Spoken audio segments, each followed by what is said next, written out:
Foram anos e anos longe da escola. A Verônica parou de estudar muito cedo. Parei na década de 70. Eu tinha 12 anos, eu parei por motivo sério, que seria trabalho.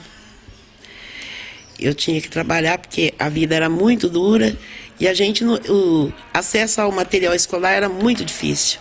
Não tinha oportunidade? Não tinha oportunidade. Os livros, a gente pegava assim, de um colega que tinha um ano na frente, ou você comprava usado, era muito difícil. Não tinha material, o material necessário assim, totalmente de graça. E foi depois dos 50 anos que decidiu voltar para a sala de aula. Já concluiu o ensino fundamental e acabou de terminar o ensino médio. Com a oportunidade, hoje é tudo mais fácil, né?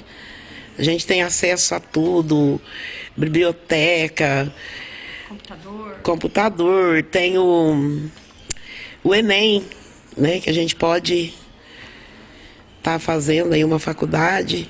Então foi mais fácil. Muito mais fácil. Hoje em dia é tudo mais fácil. As casos assim são minoria. Segundo a Unesco, há pelo menos 3 anos, o Brasil não consegue diminuir o contingente de 13 milhões de analfabetos no país. Segundo a Unesco, em todo o mundo, são 100 milhões de jovens sem saber ler e nem escrever. O relatório da Agência para a Educação da ONU aponta uma série de problemas no ensino no Brasil. Enquanto nos países ricos, 84% dos estudantes concluem o ensino médio, aqui no país são 63%. E mais um levantamento importante: a qualidade do ensino é criticada.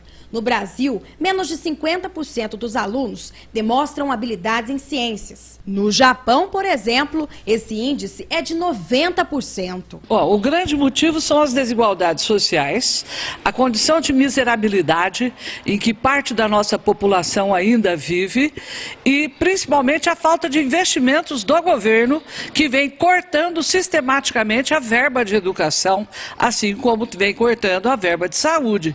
E então, num país em que seria necessário um investimento maciço, principalmente na área de educação, para que ele saísse da estagnação ou da posição de subdesenvolvido para a posição de desenvolvido, isso é um absurdo, é inaceitável. A Unesco ainda revelou que aqui no Brasil, 4% dos jovens em idade escolar estão matriculados em cursos profissionalizantes. Na China, esse índice é de 20%. É muita diferença. Num país em crise como o nosso, em que nós presenciamos a todo momento, né, a negatividade prevalecendo, a corrupção, não é?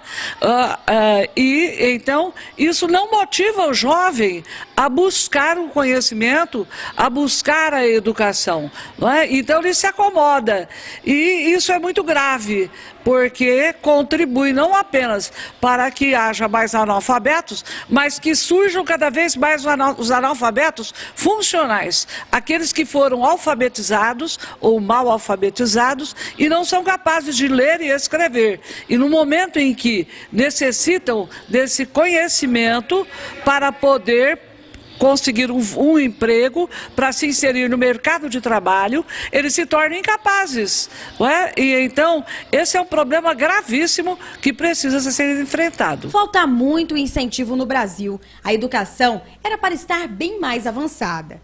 Mesmo assim, hoje existem oportunidades para quem quer recuperar o tempo perdido e aprender a ler e escrever. Temos cursos, o EJA, né, que é um curso de alfabetização de adultos.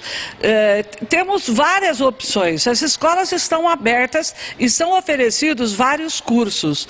O que não há é oportunidade. Muitas vezes, né, os indivíduos que não foram alfabetizados ou que não estudaram na época em que deveriam, na faixa etária em que deveriam estar na escola, eles estão cansados, extenuados no trabalho, muitas vezes trabalho braçal, né, trabalho corporal, e então fica muito difícil eles acompanharem. Mas eu acredito que com um bom trabalho feito principalmente pelos órgãos governamentais, pelas autoridades, nós teríamos condição de ter todo mundo na escola, porque hoje existem os postos, existem existe a mídia a nosso favor, existe a informática a nosso favor, que pode ir muito mais longe, né? E levando o conhecimento até esses indivíduos que não frequentaram escola quando tinham a idade de frequentar. Uma parcela importante nessa história de estudar ou não é a vontade de cada um. A Verônica mesmo, logo vai voltar para a sala de aula. E desta vez, para cursar uma faculdade. Eu pretendo, no ano seguinte, já estar fazendo uma faculdade, já começar já. Faculdade do quê? Serviço social.